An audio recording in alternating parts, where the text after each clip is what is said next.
ইব্রাহিম তো আমার জন্য ঝাঁপ দিয়েছে, ইব্রাহিম তার জন্য ঝাঁপ দেয় না, ইব্রাহিম তো আমার জন্য ঝাঁপ দিছে গো। আমি আল্লাহ ইব্রাহিমের জন্য যথেষ্ট হয়ে যাব। আল্লাহ বলেন কুলনা ইয়া নারু কুনি বারদাও ওয়া সালামান আলা ইব্রাহিম। আল্লাহু আকবার বলেন। নবী এবং রাসূলের কাছ থেকেও পরীক্ষা নিয়েছেন। একটা জ্বলন্ত উদাহরণ আমি আপনাদেরকে শোনাই। আল্লাহ পাক রব্বুল আলামিন যাকে খলিল বলে উপাধি সম্বোধন করেছিলেন, আল্লাহর নবী হযরত ইব্রাহিম খলিল যাকে বলা হতো, ইব্রাহিম আলাইহিস সালাতু ওয়াস সালামের কাছ থেকেও আল্লাহ পাক একটা পরীক্ষা নিয়েছিল।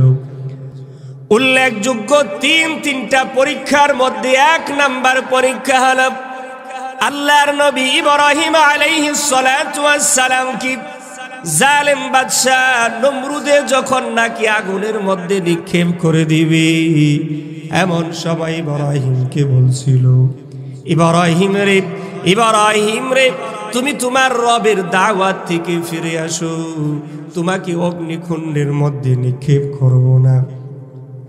আল্লাহর নবী ইব্রাহিম আলাইহিস সালাতু ওয়াস সালাম বলছিল, আমি তো এক আল্লাহর দিকে দাওয়াত দেই গো, যেই মালিক তোমাকে বানিয়েছে, যেই মালিক আমাকেও বানিয়েছে, আমি ওই রবের দিকে আহ্বান করতে থাকি।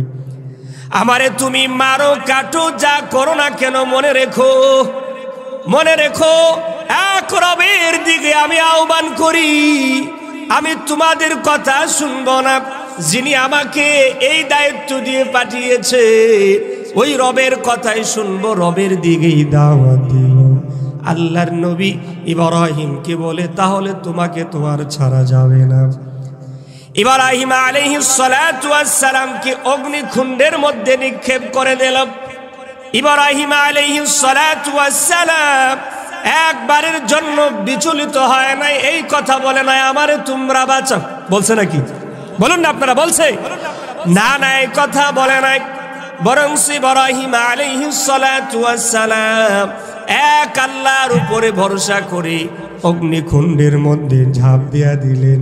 বাঁচাবেন কে? জোরে বলেন, কে বাঁচাবে?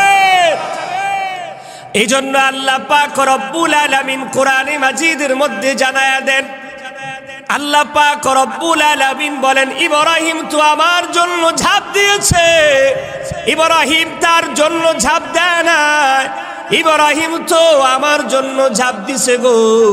আমি আল্লাহ ইব্রাহিমের জন্য যথেষ্ট হয়ে যাব।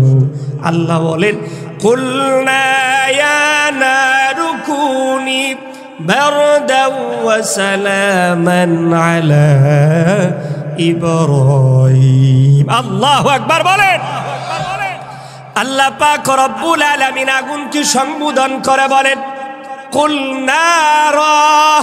আল্লাহ পাক রব্বুল আলামিন বলেন, হে আগুন শুনো, বারদাও ওয়া সালামান, এমন আরামদায়ক হয়ে যাও, আলা ইব্রাহিম, আমার ইব্রাহিমের জন্য একেবারে আরামদায়ক হয়ে যাও। সুবহানাল্লাহ বলেন।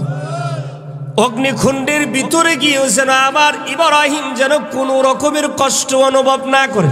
আল্লাহু আকবার বলবেন না? আল্লাহর জন্যই যেহেতু ঝাঁপ দিয়েছে, বাঁচাবেন কে? জুড়ে বলুন না, কে বাঁচাবে? আল্লাহ পাক বলেন, আমার ইব্রাহিমের জন্য আরামদায়ক হয়ে যাও, এবারে গরম হবে না, আবার এমন ঠান্ডাও হয়েও না যেন ইব্রাহিম কষ্ট করে। তাহলে তিনি কি ছিলেন? উম্মত ছিলেন না নবী ছিলেন? নবী ছিলেন। নবীর কাছ থেকেও আল্লাহ পাক ঈমানের পরীক্ষা নিয়েছেন। ইব্রাহিম আলাইহিস সালাতু ওয়াস সালাম আল্লাহ পাকের কাছে বলছিল, আল্লাহ আমি আপনার জন্যই ঝাঁপ দিব, আপনি আমাকে হিফাজত করবেন। সুবহানাল্লাহ বলেন। আল্লাহ হিফাজত করছে কিনা? বলেন না, করছে কিনা? এবার শুনেন, ইব্রাহিম আলাইহিস সালাতু ওয়াস সালামকে আল্লাহ পাক রব্বুল আলামিন একেবারে অগ্নিকুণ্ড থেকে বাঁচায়া দিলেন। আর ওই দিক দিয়া জালেম বাদশা কর, দেখছো ইব্রাহিম হাসাহাসি করে। ইব্রাহিম যে কার গুণে গুণান্বিত হয়ে যায় হাসাহাসি করে, জালেম বাদশা তো আর জানে না। যদি জানতো তাহলে তো আর জাহান্নামী হতো না। ঠিক কিনা জোরে বলেন।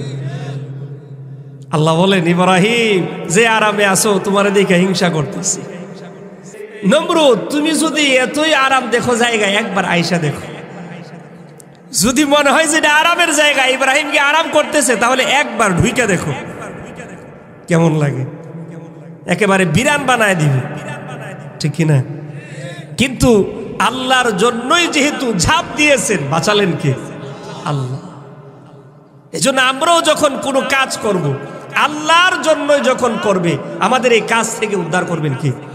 এই বিপদ থেকে আল্লাহ আসান দিবেন কে? আল্লাহ আমাদেরকে আসান দিবেন। এই ভরসাটুকু, এই তাওয়াক্কুলটুকু আমাদের আল্লাহর প্রতি রাখতে হবে।